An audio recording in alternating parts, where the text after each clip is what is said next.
Institución de la religión cristiana. Por Juan Calvino. Libro primero. Capítulo cuarto. El conocimiento de Dios se debilita y se corrompe, en parte por la ignorancia de los hombres, y en parte por su maldad. La semilla del conocimiento de Dios no puede madurar en el corazón de los hombres. Así como la experiencia muestra que hay una semilla de la religión plantada en todos por una secreta inspiración de Dios, así también, por otra parte, con gran dificultad se hallará uno entre ciento que la conserve en su corazón para hacerla fructificar, pero no se hallará ni uno solo en quien madure y llegue a sazón y a la perfección, porque sea que unos se desvanezcan en sus supersticiones, o que otros a sabiendas maliciosamente se aparten de Dios, todos degeneran y se alejan del verdadero conocimiento de Dios. De aquí viene que no se halle en el mundo ninguna verdadera piedad. En cuanto a lo que he dicho, que algunos por error caen en superstición, yo no creo que su ignorancia les excuse de pecado, porque la ceguera que ellos tienen, casi siempre está acompañada de vana presunción y orgullo. Su vanidad, juntamente con su soberbia, se muestra en que los miserables hombres no se elevan sobre sí mismos, como sería razonable, para buscar a Dios, sino que todo lo quieren medir conforme a la capacidad de su juicio carnal, y no preocupándose, verdaderamente y de hecho, de buscado. No hacen con su curiosidad más que dar vueltas a vanas especulaciones. Por esta causa no lo entienden tal cual Él se nos ofrece, sino lo imaginan como con su temeridad se lo han fabricado, estando abierto este abismo. A cualquier parte que se mueva necesariamente darán consigo en un despeñadero, porque todo cuanto de ahí en adelante emprendan para honrarle y servirle, no les será tenido en cuenta, porque no es a Dios a quien honran, sino a lo que ellos en su cabeza han imaginado. San Pablo, Romanos 4:22, expresamente condena esta maldad diciendo que los hombres, apeteciendo ser sabios, se hicieron fatuos, y poco antes había dicho que se habían desvanecido en sus discursos, mas, a fin de que ninguno les excusase de su culpa, luego dice que con razón han sido cegados. ¿Por qué no, contentándose con sobriedad y modestia, sino arrogándose más de lo que les convenía, voluntariamente y a sabiendas se han procurado las tinieblas, asimismo por su perversidad y arrogancia se han hecho insensatos, de donde se sigue que no es excusable su locura, la cual no solamente procede de una vana curiosidad, sino también de un apetito desordenado de saber más de lo que es menester, uniendo a esto una falsa confianza. ¿De dónde procede la negación de Dios? En cuanto a lo que dice David, Salmos 14:1, que los impíos e insensatos sienten en sus corazones que no hay Dios, en primer lugar se debe aplicar solo a aquellos que, habiendo apagado la luz natural, se embrutecen a sabiendas, como enseguida veremos otra vez. De hecho se encuentra a muchos que después de endurecerse con su atrevimiento y costumbre de pecar, arrojan de sí furiosamente todo recuerdo de Dios, el cual, sin embargo, por un sentimiento natural permanece dentro de ellos y no cesa de instarles desde allí, y para hacer su furor más detestable, dice David que explícitamente niegan que haya Dios, no porque le priven de su esencia, sino porque despojándole de su oficio de juez y proveedor de todas las cosas lo encierran en el cielo, como si no se preocupara de nada, porque, como no hay cosa que menos convenga a Dios que quitarle el gobierno del mundo y dejarlo todo al azar, y hacer que ni oiga ni vea, para que los hombres pequen a rienda suelta, cualquiera que dejando a un lado todo temor del juicio de Dios tranquilamente hace lo que se le antoja, este tal niega que haya Dios. Y es justo castigo de Dios, que el corazón de los impíos de tal manera se endurezca que, cerrando los ojos, viendo no vean. Salmos 10:11, y el mismo David, Salmos 36:2, que expone muy bien su intención. En otro lugar dice que no hay temor de Dios delante de los ojos de los impíos, y también, que ellos con gran orgullo se alaban cuando pecan, porque están persuadidos de que Dios no ve, y aunque se ven forzados a reconocer que hay Dios, con todo, lo despojan de su gloria, quitándole su potencia, porque así como según dice San Pablo, segunda de Timoteo 2:13, Dios no se puede negar a sí mismo, porque siempre permanece en la misma condición y naturaleza. Así estos malditos, al pretender que es un ídolo muerto y sin virtud alguna, son justamente acusados de negar a Dios. Además de esto, hay que notar que, aunque ellos luchen contra sus mismos sentimientos, y deseen no solamente arrojar a Dios de ellos sino también destruirlo en el cielo mismo, nunca empero llegará a tanto su necedad, que algunas veces Dios no los lleve a la fuerza ante su tribunal, mas porque no hay temor que los detenga de arremeter contra Dios impetuosamente. Mientras permanecen así arrebatados de ciego furor, es evidente que se han olvidado de Dios y que reina en ellos el hombre animal.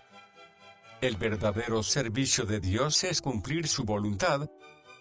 De este modo queda deshecha la frívola defensa con que suelen muchos colorear su superstición. Piensan que para servir a Dios basta cualquier deseo de religión, aunque sea desordenado, pero no advierten que la verdadera religión se debe conformar a la voluntad de Dios como a una regla que jamás se fuerce, y que Dios siempre permanece en su ser del mismo modo, y que no es un fantasma que se transfigura según el deseo y capricho de cada cual. Y es cosa clara ver en cuántas mentiras y engaños la superstición se enreda cuando pretende hacer algún servicio a Dios, porque casi siempre se sirve de aquellas cosas que Dios ha declarado no importarle, y las que manda y dice que le agradan, o las menosprecia o abiertamente las rechaza. Así que todos cuantos quieren servir a Dios con sus nuevas fantasías, honran y adoran sus desatinos, pues nunca se atreverían a burlarse de Dios de esta manera, si primero no se imaginaran un Dios que fuera igual que sus desatinados desvaríos.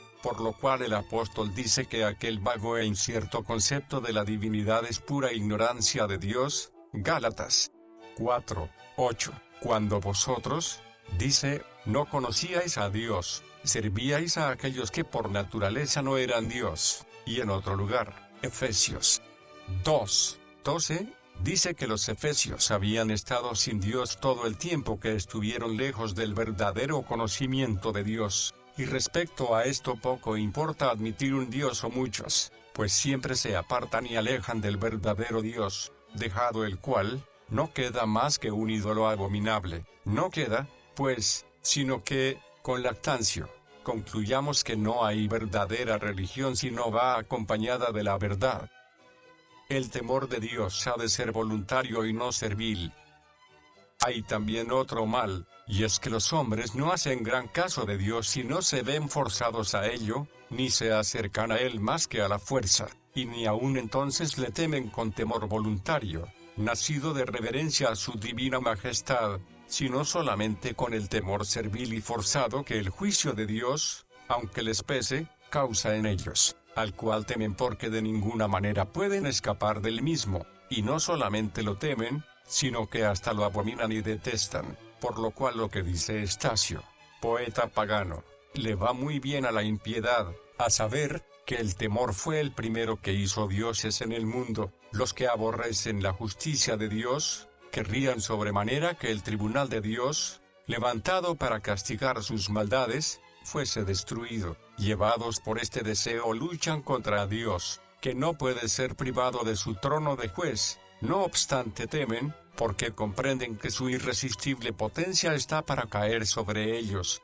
y que no la pueden alejar de sí mismos ni escapar a ella. Y así, para que no parezca que no hacen caso en absoluto de aquel cuya majestad los tiene cercados, quieren cumplir con él con cierta apariencia de religión, mas con todo, entre tanto no dejan de mancharse con todo género de vicios ni de añadir y amontonar abominación sobre abominación, hasta violar totalmente la santa ley del Señor y echar por tierra toda su justicia, y no se detienen por este fingido temor de Dios, para no seguir en sus pecados y no vanagloriarse de sí mismos, y prefieren soltar las riendas de su intemperancia carnal, a refrenarla con el freno del Espíritu Santo. Pero como esto no es sino una sombra vana y falaz de religión y apenas digna de ser llamada sombra, es bien fácil conocer cuánto la verdadera piedad, que Dios solamente inspira en el corazón de los creyentes, se diferencia de este confuso conocimiento de Dios. Sin embargo, los hipócritas quieren, con grandes rodeos, llegar a creer que están cercanos a Dios, del cual, no obstante, siempre huyen, porque debiendo estar toda su vida en obediencia, casi en todo cuanto hacen se le oponen sin escrúpulo alguno, y solo procuran aplacarle con apariencia de sacrificios, y en lugar de servirle con la santidad de su vida y la integridad de su corazón, inventan no sé qué frivolidades y vacías ceremonias de ningún valor para obtener su gracia y favor, y lo que es aún peor, con más desenfreno permanecen encenagados en su hediondez, porque esperan que podrán satisfacer a Dios con sus vanas ofrendas, y encima de esto, en lugar de poner su confianza en Él, la ponen en sí mismos o en las criaturas, no haciendo caso de Él. Finalmente se enredan en tal multitud de errores, que la oscuridad de su malicia ahoga y apaga del todo aquellos destellos que relucían para hacerles ver la gloria de Dios. Sin embargo,